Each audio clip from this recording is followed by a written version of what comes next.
ત્યારે જયારે ભીડ પડી છે ને તો કોઈ માણસને તો આમ કીધું જ નથી. એક વાર એને જઈને કાનમાં કહી આવ્યો છો કે આઈ માં તને મજા આવે, મારે નથી જોતું, તને મજા આવે.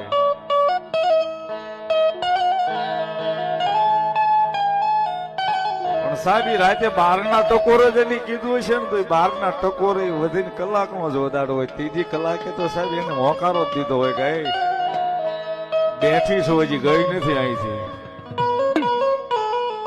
સાહેબ હાવ એમનામ બા નથી કહેતા. એમ જન્મ દેનારી જનેતા માં જેમ વાલ કરે ને સાહેબ એવો વાલ અમને કરે છે, એટલા માટે બા કહે છે. એટલા માટે